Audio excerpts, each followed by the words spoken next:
मुख्तार अंसारी गरीबों का मसीहा था, जिस बात पर मैं आज भी कायम हूँ। मुख्तार अंसारी एक क्रांतिकारी योद्धा था, इस बात को मैं आज भी कह रहा हूँ। ऐसा कहना है सुहेलदेव पार्टी के नेता ओम प्रकाश राजभर का। इस बात को कह कर के खुद से एक बहुत बड़े उलझन में फंस गए हैं ओम प्रकाश राजभर जी। एक तरफ भारतीय जनता पार्टी यानी भाजपा पर आरोप लग रहे हैं, सरकार पर आरोप लग रहे हैं कि मुख्तार अंसारी की जो मौत हुई है उनको जहर यानी पॉइजन दे दिया गया है, और कुछ लोगों का कहना है कि उनकी हार्ट अटैक से मौत हुई है। यह मसला सबके दिमाग में घूम रहा है। आज अगर किसी भी चैनल पर देखा जाए तो सिर्फ मुख्तार अंसारी का ही वीडियो दिखाई दे रहा है कि हार्ट अटैक से कैसे मौत हुई या जहर देकर के मौत हुई, किस तरीके से उनकी मौत हुई, इसको हर व्यक्ति आज जानने का प्रयास कर रहा है। एक तरफ कहीं न कहीं से पेपरों में, सुर्खियों में उनके नाम के आगे माफिया यानी माफिया मुख्तार अंसारी का अंत, तो दूसरे तरफ कहीं न कहीं से उनको गरीबों का मसीहा, यानी एक ऐसा सवाल है सबके सामने, सबके जेहन में, जहां पर मुख्तार अंसारी को मानने वाले भी हैं और उनसे नफरत भी करने वाले हैं। जैसा कि आप लोग जानते हैं कि तमाम जो है केसेज में जो है इनके ऊपर तमाम मुकदमे थे, किस तरीके से ये 4 से 5 बार विधायक भी बन चुके थे अपने जीवन काल में। इन्होंने एक तरीके से कह लीजिए कि कुछ लोगों से नफरत भी पाल रखा था और कुछ लोगों से मोहब्बत भी कर रखा था। जिसको भी अपने जीवन में सहायता किए होंगे, जिसके भी साथ खड़े रहे होंगे, जिसके भी सुख दुख में साथ में खड़े रहे होंगे, शामिल रहे होंगे, आज तो उनको तकलीफ़ हुई होगी, लेकिन जिनके विरोध में रहे होंगे या इनके द्वारा किसी का परिवार का नुकसान हुआ होगा, तो आज वो परिवार खुशियाँ भी मना रहा होगा। अब बात आती है ओम प्रकाश राजभर जी की। कहीं ना कहीं से उन्होंने बहुत जद्दोजहद करने के बाद जो है उनको भाजपा में जो है मंत्री का पद जो है मिला। ऐसे में एक तरफ जहां भाजपा पर तमाम आरोप लग रहे हैं कि सरकार ने जो है उनके साथ कुठाराघात किया है, उनके साथ अन्याय हुआ है। उन्होंने पहले भी जो है कोर्ट में कहा था कि हमको जहर दिया जा रहा है, जिस पर सुनवाई नहीं हुई। बहुत बड़े जांच के विषय में यानी सरकार घिरी हुई है।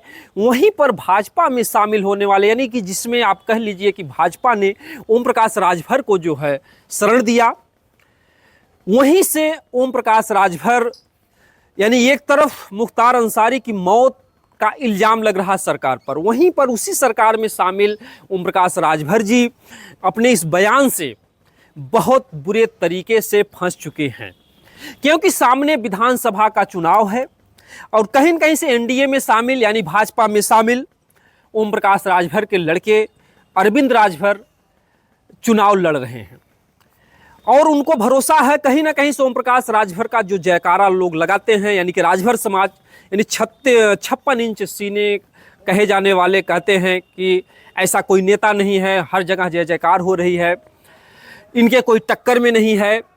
तो राजभर समाज भी कहीं न कहीं से भाजपा सरकार से जुड़ा है, क्योंकि इनको जब शरण मिलती है वहाँ से तो जो भी इनके समर्थक हैं ओम प्रकाश राजभर के, सबका झुकाव भाजपा से हुआ है।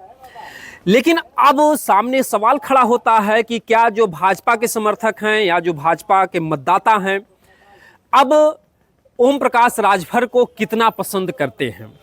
क्या उनका ये बयान, कहा जाता है कि 2 नाव पर चढ़ना कहीं न कहीं से अपने लिए मुसीबत खड़ा करना पड़ता है। हम बता दें कि राजा सुहेलदेव की पार्टी से मुख्तार का जो बेटा है अब्बास अंसारी, वो विधायक है। इसमें जो है कहीं ना कहीं से मुख्तार परिवार का एहसान भी है इस परिवार साथ। इन दोनों का जो है एक करीबी रिश्ता समझ लीजिए पहले का, क्योंकि दोनों लोग करीबी हैं, एक दूसरे के पड़ोसी हैं। ऐसे में इन दोनों का जो है पार्टी से जुड़ा होना, यानी कि पहले भी राजनीतिक पार्टियों में तमाम जो है मुख्तार अंसारी का इनके ऊपर एहसान है, राजभर परिवार पर। अब ओम प्रकाश राजभर भी बड़े धर्म संकट में हैं कि उनके एहसानों को हम बुलाएं या भाजपा में हम जुड़े हैं तो कैसे हम भाजपा को निभाएं। यह संकट उनके सामने बहुत बड़ा खड़ा है इस समय, और वो ये भी कह रहे हैं कि हम शोक मनाने उनकी जो पैतृक निवास है मोहम्मदाबाद, हम वहाँ पर भी जाने वाले हैं। अब उनके आने के बाद पार्टी पर क्या असर पड़ता है, अब भाजपा के समर्थक उनको कितना स्वीकार कर पाते हैं, अब इसका जो है जोगी जी या इसके लिए और लोग क्या कहते हैं, ये तो बात सामने आएगी ही। लेकिन इस बात को लेकर के ओम प्रकाश राजभर जो कहते हैं कि मुख्तार अंसारी गरीबों का मसीहा था, इस बात पर मैं आज भी कायम हूँ।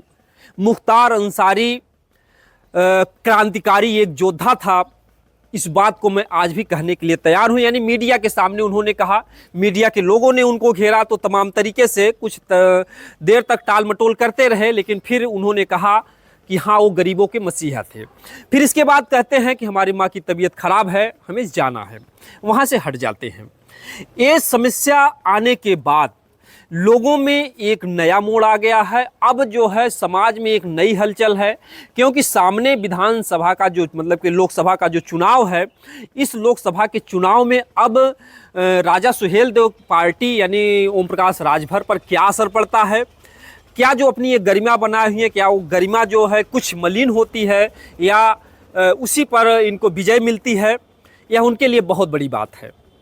बहरहाल हम इस बात पर कुछ कह नहीं सकते हैं, क्योंकि ये मैटर जो है इतना छोटा नहीं है, इतना हल्का नहीं है। ये पूरे मतलब कि देश में ही नहीं, भारत देश में नहीं बल्कि विदेशों में भी जो भी लोग हैं वो लोग देख रहे हैं, क्योंकि मुख्तार अंसारी के कहीं ना कहीं से उनके जनाजे में शामिल होने वाले इतनी संख्या में समर्थक भी हैं, वहीं पर उनको उनकी निंदा भी करने वाले हैं।